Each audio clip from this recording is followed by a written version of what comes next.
3 साल पहले Tokyo Olympic में पिस्टल खराब होने से रोते हुए लौटी मनु ने भगवत गीता के सार को याद किया और गुरु जसपाल राणा के मार्गदर्शन में पेरिस में इतिहास रच डाला।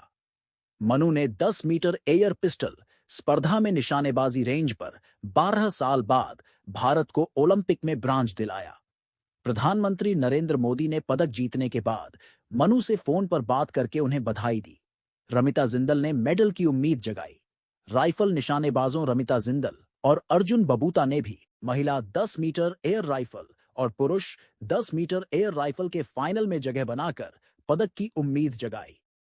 टोक्यो ओलंपिक में भारत के 15 निशानेबाजों में से केवल 10 मीटर एयर पिस्टल निशानेबाज सौरभ चौधरी ही फाइनल तक पहुंच पाए थे। पेरिस में भारत के दल प्रमुख गगन नारंग के लंदन ओलंपिक 2012 में जीते कांस्य के बाद निशानेबाजी में यह पहला ओलंपिक पदक है।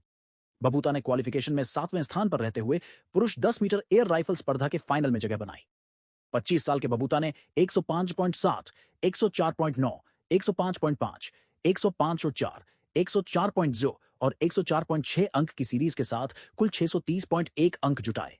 बबूता सोमवार को 8 निशानेबाजों के फाइनल में पदक के लिए चुनौती पेश करेंगे। सिंधु की जीत के साथ शुरुआत 2 बार की ओलंपिक पदक विजेता भारतीय बैडमिंटन खिलाड़ी पीवी सिंधु ने महिला एकल स्पर्धा में अपने अभियान की शुरुआत ग्रुप एम के मैच में मालदीव की फातिमा अब्दुल रज्जाक के खिलाफ आसान जीत के साथ की।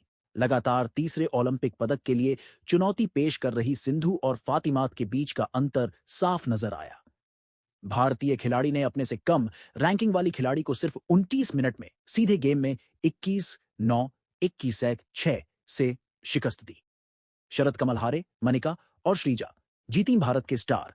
टेबल टेनिस खिलाड़ी शरद कमल पुरुष एकल प्रतियोगिता से बाहर हो गए, जबकि स्टार महिला खिलाड़ी मनिका बत्रा ने राउंड 64 में अपनी प्रतिद्वंद्वी को 4-1 से हराकर अपना अभियान शुरू किया।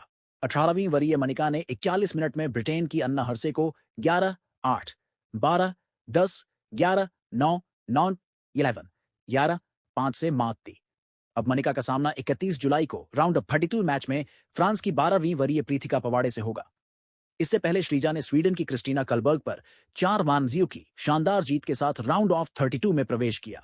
WTT कंटेंडर एकल खिताब जीतने वाली पहली भारतीय खिलाड़ी बनकर इतिहास रचने वाली श्रीजा ने स्वीडन की खिलाड़ी को 30 मिनट में 11-4, 11-9, 11-7, 11-8 से पराजित किया। वहीं हरमीत देसाई को राउंड 66 के मुकाबले में फ्रांस के फेलिक्स लेब्रून से 0-4, 8-11, 8, 11, 6, 11, 8, 11 से पराजय का सामना करना पड़ा। Nikhat Zareen pre quarter final में इस 28 साल की गैरवरीय मुक्केबाज ने यहां नॉर्थ पेरिस एरेना अंतिम 32 दौर के मुकाबले में जर्मनी की मुक्केबाजी के खिलाफ 5-0 से जीत हासिल की। निकहत के सामने गुरुवार को खेले जाने वाले प्री क्वार्टर फाइनल में एशियाई खेलों और मौजूदा फ्लाईवेट वर्ल्ड चैंपियन चीन की वू यू की चुनौती होगी। नौकायन में बलराज पंवार क्वार्टर फाइनल में भारत के बलराज पंवार रेपेचेस 2 में दूसरे स्थान पर रहते हुए नौकायन रोइंग की पुरुष एकल स्कल्स स्पर्धा के क्वार्टर फाइनल में पहुंच गए। तीरंदाजी में महिलाओं ने किया निराश। भारत की सबसे अनुभवी तीरंदाज दीपिका कुमारी ने एक बार फिर निराश किया और उनके खराब प्रदर्शन से भारतीय महिला तीरंदाजी टीम पेरिस ओलंपिक में क्वार्टर फाइनल में नीदरलैंड से 0.6 से हारकर बाहर हो गई।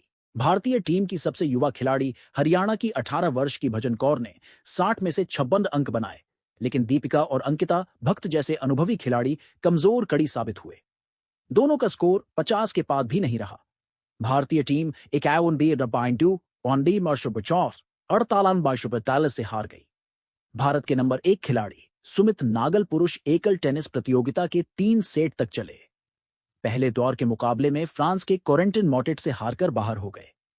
भारत के इस 26 वर्षीय खिलाड़ी को रोलांग गैरो में 2 घंटे 28 मिनट तक चले। मैच में 2-6, 6-2, 5-7 से हार मिली। दोनों खिलाड़ियों ने पहले 2 सेट 6-2 के समान स्कोर से जीते, पर 65 मिनट तक चले। निर्णायक सेट में फ्रांस के खिलाड़ी ने भारतीय खिलाड़ी की चुनौती पस्त कर दी। तैराकी में भारत की चुनौती समाप्त। तैराकी में भारत की चुनौती रविवार को खत्म हो गई, जब श्रीहरि नटराज और धिनिधिदे सिंघू अपने अपने वर्ग के सेमीफाइनल में नहीं पहुंच सके।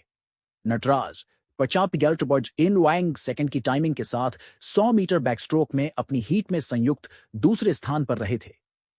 ओवरऑल तालिका में वह 33वें स्थान पर रहे। शीर्ष 16 तैराक ही सेमीफाइनल में पहुंचते हैं।